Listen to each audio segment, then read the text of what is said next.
This is a purse that is made out of a toy shark I got at a thrift store. Actually, maybe it's not accurate to say it's made out of toy shark. It's more out of a shark game. There used to be like game pieces in here, and if you lost or something, it would like snap your hand. I'm not really sure how it worked. So in this video, I am going to show you how I turned a weird children's shark game into a purse. Full disclosure, I did this probably 2.5 years ago. It was quite a while ago. At the time, I did not have a camera. All I had was a cell phone. So what I'm going to do is I am going to show you that old terrible cell phone footage, and I'm going to do voiceover on it and explain my process. So this is what the game originally looked like.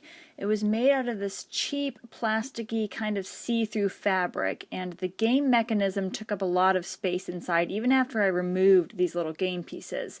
But there were these little black foam pads on the bottom, and when I removed them, I found screws. So, yay, I decided to try to take the whole thing apart. The body of the shark was just this giant spring, and after I removed the bottom panel, I discovered that it was pretty much held together with Scotch tape and zip ties, which I thought was really funny actually. So I had to start cutting, and I removed this whole mechanism here, and also all these like little random doohickeys. But I made sure not to slice away the outer fabric of the shark because I wanted to use it for a pattern. Unfortunately, the only fabric I could find that was the right color was this pillow cover that had been made for a round throw pillow. It was something I found in my mom's sewing room, and I asked her if I could have it, and she said yes, and so I just promptly cut it to shreds. Once I had removed everything I didn't want, I was left with this shark head attached to a spring. And since the spring could expand quite a bit, I realized that I could make the purse a lot longer than the toy had been. So I carefully separated the outer fabric pieces with a seam ripper, and then I traced them onto nice fabric. But as you can see, I made the new pieces much longer than the old ones had been. I realized I'd still have to use the original plastic bottom because I didn't have enough pillow fabric to make a new bottom, but it had this odd mechanism like molded into the plastic.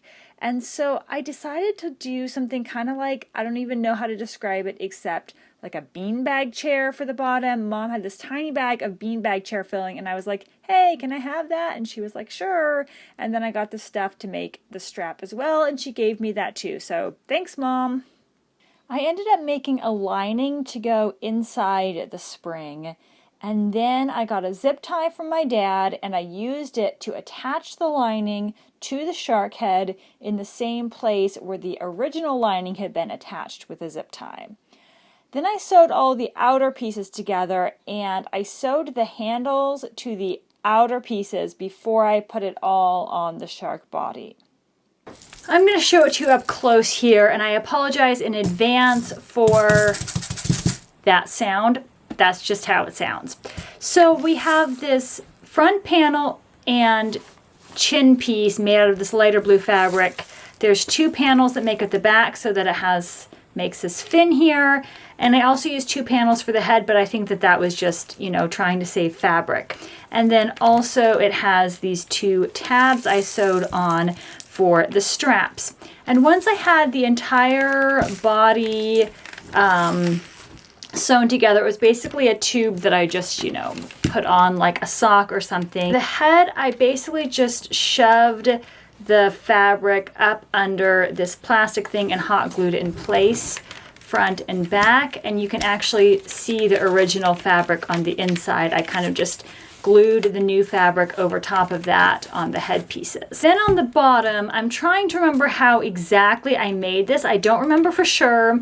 I think that I took the interior bag and glued it around this bottom panel, leaving a slight opening, poured in the beanbag material, and then put on the outer layer and just glued the bottom edge.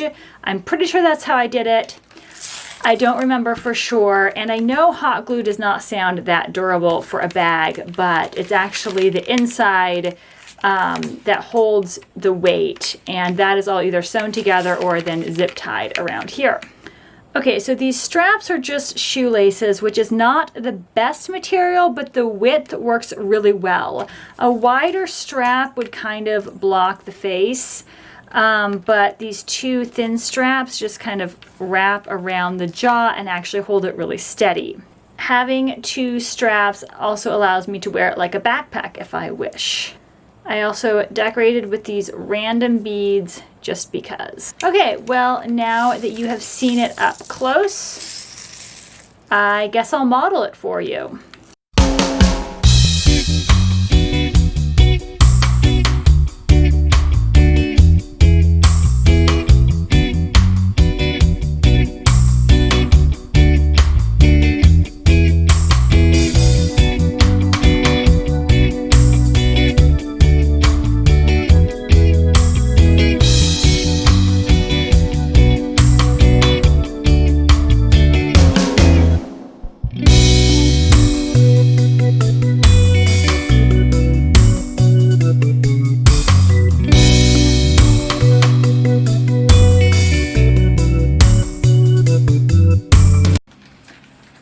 So this is the purse as it is today, and it pretty much holds everything I need it to hold. I, have, this is a manatee, like manatee, T-E-A, because it holds tea. So I've got that in here. I've got a notebook, sunglasses, pen, chapstick, wallet, mask, and cell phone. It all fits down this hole here, and the only problem is that these teeth kind of rub against your arm when you're reaching it out, but it's not that painful. It's just big plastic sharp teeth. So let me stick everything back in. All right, so as you can see, the teeth close over it. Hey, would you look at that? Nothing's falling out. So maybe don't do that. Maybe don't spin it around like this really forcefully. Then you won't have pens flying out of your shark purse, assuming you make one for yourself. Anyway, that is the end of the video. Mr. Shark and I will say see you later.